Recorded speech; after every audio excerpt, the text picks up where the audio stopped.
all come from really diverse backgrounds. Ooh, let's put that like over there. One word, and then 1 minute to explain why you use that word. What brought you into this? What drives you? One word that drives you in this work. Action. All right. Action. We must take action. If it's about plastic pollution or climate change or getting kids to eat healthy food, any of the above, the women in the room, we're experts on keeping 9 plates spinning in the air. We're great multitaskers. And if it's about plastic pollution, we just need to strive to have 0 waste zones. We can all do our part by, supporting companies with our checkbooks, with our dollars that are doing the right thing. We can vote not just in the presidential election and for Congress, but we need to be paying attention to our city councils, to our state elected officials, to our public service commissioners, and then share that information as it relates to our life support system, our air, our water, our food, our green space, climate change, renewable energy, any of that stuff, and share it, not just hold it to ourselves, but be bold about it. Definitely. What drives me, since action is taken? I knew everybody would want that word, so that's why I jumped in there. Very well done. Well played. I would say humanity. Okay. In spite of it all, in spite of the current occupant of the Oval Office, in spite of all of the evidence of our ability as a species to create ravaging inequalities and depredations, in spite of all of our capacity for every last kind of disgraceful and idiotic behavior, I am in love with our species. I really am. I'm in love with our ingenuity, with our ability to connect with each other and with what's meaningful, with our talent, with our capacity to love. And I like the other species also very much, and am as moved as I know other people in this room are by deer. And I wish we could arm them some days. I thought you were talking about men, being another species. I have some comments on that as well. But I love humanity, and I want us to thrive. And for us to thrive, we need an environment that makes that possible. We need to be on equal footing with each other, relatedly, and we need to come together to accomplish those 2 things. Definitely. Action, humanity. How about you, Jackie? Love. All right. Thank you. And Okay. thank you.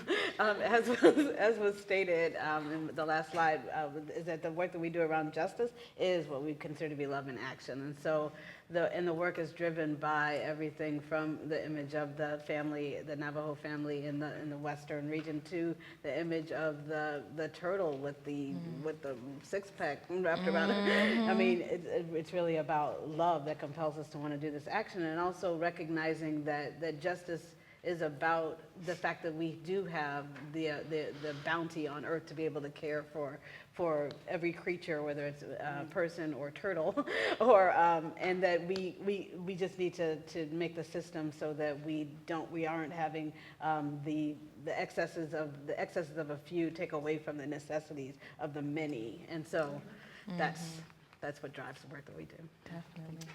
Love also, I would say the same. That's the word. You have to pick a different word. Well, No, I'm just joking. all I'm right. just Well, joking. let's change it into care. Okay. When this first hit me, this care and love and concern was when I became a mom. So that's really what drove me was motherhood, and then everything changed for me. It became not anymore about me. It became about the future and future generations. And so the word curator, actually, the origin of the word actually means to care for or to cure. So I would say that's what sort of drives me in the work that I do. I'm also a Virgo. I'm an Earth sign. Okay. So planet Earth is just really in everything about it. The humanity, the species, the forests, the oceans, the beaches. Everything about it needs care. That's absolutely right. That's a great segue into my next thought, because in so many different ways, your work is defining and creating what our future will look like. I know I was talking with Laura and I was saying how much of a huge fan I was of Captain Planet growing up. How many people watched Captain Planet? Right? A few of y'all? Sing it. But can you sing the song? Captain Planet, he's our hero. Gonna take pollution down to zero. All right. So I know as a young environmental activist, that framing, whether it's conscious or not, has defined my reality. And I know with the work that the Captain Planet Foundation does today, you support so many young people, especially even in my work when I was a youth organizer working with Power Shift and bringing more people together through that. So we see how a cartoon from years ago has helped to launch off so many different movements and thought patterns. And we also see that by 2050, we have all of these different predictions about where we need to be. When we think about climate change, when we think about a climate museum, where our planet will be if we don't do anything about climate change. So the work that you all do is so important in defining the future for my 3-year-old and for your daughter or your son and all these different people and for our nieces and our nephews. So what do you see as the most important thing that your work will leave? What would you like to see your work leave for the future adults of 2050? You want me to start? Anybody could start. Why don't we start on that end? Yeah. I'll start. Actually, I've thought about this. I do a lot of lecturing at colleges and universities, and the thing that I hope with my work and when I work with these students is to break down barriers in terms of thinking about what's possible and what art is and what art can be. I mean, often when I go to these classes, the artists are, often, thinking about their own work or, themselves or the difficulties that, being in the arts, and believe me, I understand that 100%, but when I work with environmental students or environmental studies or science students or students from other disciplines, they're like, yeah, we want to find these solutions. We want to work on it. So bringing the idea of art to them, they can be artists. They are artists. We're all artists from all these different professions. So for me, if there's a legacy, it would like to be to bringing art into these other disciplines and encouraging these students of the future that they can be artists too in their work, no matter what they call it. Definitely. Yeah, so similarly, I also do a lot of speaking with universities and with students, and also in our work with the NAACP, working with youth organizers and youth groups. And I think that it's the most important thing, similarly, is also to leave them with a sense that they have a role in the changes that we need to make in transforming our society to one that is more regenerative and interdependent and collaborative in nature. And so each person that I speak to, each group that I speak to that leaves with a sense of purpose in that movement is a win for sure. And so, yes, thank you. I think in addition to the sense of helping other people recognize their own power and act on it, for me it's helping us move toward a post-tribal world society. Because if you think, and I mean tribalism, we can have tribalism on every scale, from international politics to many of us have warring tribes within our own nuclear families of origin. So tribalism is just a way of saying the fundamentally false divisions around which we come into conflict over resources that we perceive as scarce. And the gift of the climate crisis, and it's an inside-out gift, but it is a gift nevertheless, is that it forces us to confront tribalism and to overcome it if we are to thrive as a species. We cannot overcome this challenge without setting aside our tribalisms on every level, within the United States, within our communities, our local communities, and then on a global scale. It requires us to do that, and so it creates, by creating the vastness of the existential threat and the fact that it's global is the ultimate challenge to that side of how we evolved as a species. Because there's another side that's all about connection and love and heartstrings, all the themes that we were all sounding during our presentations. And that's the side that we need in order to survive. So that's a great point. And you all work in so many different ways, in very unique ways, and with very unique, different groups of people. And in a lot of ways, sometimes working together with a lot of different people can really create like superhero powers when we bring the earth and the heart and the wind together. But then there are also challenges. So how have you worked through those challenges when you're working with people of different ideologies or even different backgrounds? Anybody could answer. Well, I mean, since you brought up the whole Captain Planet cartoon thing, and I did see a few hands go up, they're millennials, obviously. Right. But, my dad had this vision. There are so many superheroes, but no superhero for the earth. And Barbara Pyle, who was the one that was tasked with, getting the cartoon produced, so the mother of Captain Planet, thought that there shouldn't be a Captain Planet. She thought it should just be the youth represented, and when they went to work and combined their powers, they would have superpowers to change the way things are. And so the cartoon featured primarily 5 characters, 5 youth from all parts of the globe, and it was seen in 100 countries and 23 different languages.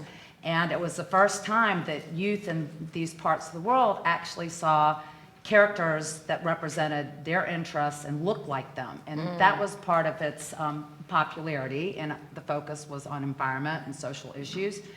And, it's really about tearing down the walls between gender and race and religious beliefs and communities and becoming one. And I think that millennials, it's more about the we generation instead of the me generation.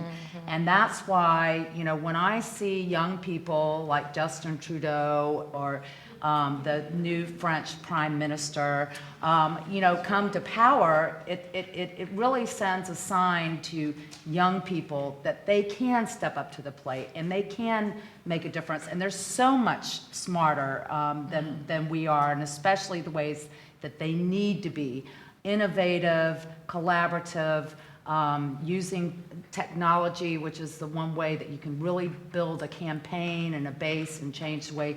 We just now need to get them out to vote. And if we can just connect them up with issues and the people who are getting elected and how they see, the issues, because there's a huge disconnect there. And we have to feed them and make them hungry for this information and make sure that they're connecting up. And as mothers, we can make sure that we help them. Like when they come home, we do their laundry. I'm an empty nester now, and you cook for them, and you don't mind if they leave everything in a total mess. What? And Can you be my mom? because you love them so much, you can't do it. But, we can do a little of the work for them and feed it to them, and all of a sudden they turn on like a light bulb. But, yeah. Who else has anything else for that? Anybody, not all at one time. So any examples of how you overcome challenges working with people of different ideologies or even backgrounds? Well, since I've done a lot of projects in the public sphere, I will say that that's like a great test zone for what you're talking about. You know, because when you're dealing with people that are just passing by, don't necessarily know what it is that you're doing, and to encourage them to be willing to ask questions and come in and sit down with you, sit at a table. The 5x5 I showed, we did a project in Anacostia.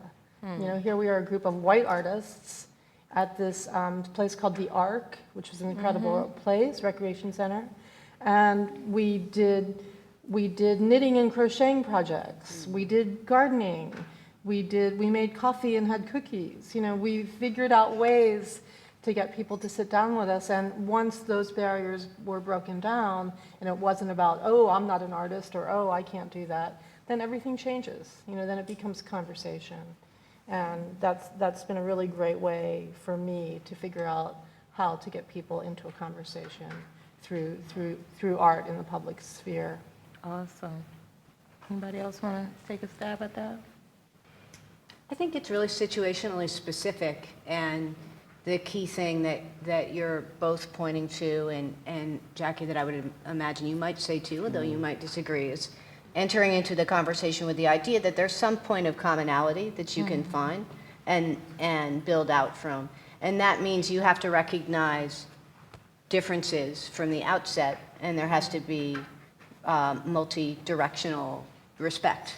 And if you have that expectation that there's something there that you can build on that doesn't suppress or sugarcoat differences that can be felt very powerfully and correctly, then you can start to have a really honest dialogue. But I don't think there's a system for doing it that meets the demands of every situation.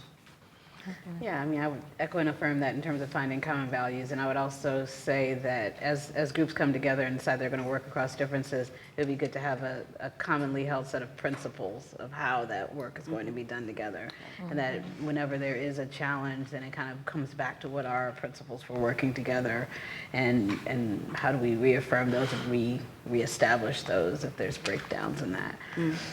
Yeah, well, I think those are all great answers, and I could go on and on because it just opened up so many other questions I wanted to ask, but I want to give some time for the audience. No questions from the audience because we're going to go eat. Lori, I'm not going to be the one that holds you from food. I'm just going to say, I'd like to see the questioning happen at the supper. There we go. I'd like to see you all have a chance to talk to each other because, you know, we're not presuming that all of us have the answers. You also have answers, and so we try to focus our energy on that. Okay. And I hope that will be okay. If you want to ask one more question, or if any of the speakers want to ask a question of each other, please feel free. But if you want to, if you're hungry, thirsty, and want to go downstairs, we can do that too. Okay. And start the conversation. All right. Yeah, so I definitely want to make sure that we encourage the conversation to continue growing. I remember, grow it online on our social media networks, Fresh Talk for Change. Take a nice I should have ussy. said that at the beginning. Take a nice ussy with some of these people, and I know that you all probably have some amazing questions. But, so, one real quick question. And I know this is probably actually more of a question that'll continue on towards our dinner and our supper, which are kind of the same thing, but that's a whole long story. But I see so many ways that you all can collaborate, you know, in different ways, whether it's connecting different artists. I was really inspired to see Crystal Clarity's work from Uprose in your program. But how do we get that? What's the future of the Climate Museum? How do we get these stories in that museum, and how do we uplift something like that that could really be a catalyst for increasing this work? We welcome everybody's suggestions on that. In the case of Uprose, we're working directly with them Awesome. on some projects, as well as with some other climate justice groups in New York City. And that's been one of the most, as a point of personal biography, I came to doing climate work through doing environmental justice advocacy and litigation. So that was my pathway to feeling it to be the thing I wanted to dedicate myself to. So I think it's important personally to me as a starting point, but then if you think about creating a public institution on these issues, those are the collaborations that in the end are going to matter most. Drawing in new audiences to build a broader climate public means reaching out to people in new ways who are engaged in the struggle in their own communities. So that's been a very key part of our initial efforts to say hello to the public. We love that. That's awesome. So I think it's time. Wait a second. But there's one I have more. All right. One more idea. Do y'all know where the oxygen comes from? How many of you think that it comes from forests? Raise your hand. Forests. How many of you think it's coming from the ocean? Okay, Sylvia Earle says that 2 of 3 breaths comes from the ocean. What in the ocean produces oxygen? What? Phytoplankton, marine phytoplankton. What do you think all the plastic pollution is doing in the ocean? It's blocking the photosynthesis. So the phytoplankton can live, thrive, and continue to feed our lungs. The expert on this says we have 50 years if we don't start watching after our oxygen footprint. Who's been watching over our oxygen levels? The Washington Post just came out with an article that said our oxygen levels on the planet are going down. So, you know, it's just something else we really, really have to pay attention to and see. The great documentary Chasing Coral, Jeff Orlowski won Best Film at Sundance, and it's about the importance of protecting our coral reefs and how climate change are killing them worldwide. So we've got a lot of work to do, ladies and enlightened gentlemen. There's a few of There's you. a few of y'all. I love that, Definitely, Laura. definitely love That's that. actually a really great challenge for the Dear Future letter. What are the ideas for solving the issues around oxygen? What do you think we can do? What will you do today, tomorrow, to help solve that issue? That's fantastic. Thank you all. Yeah. Thank you.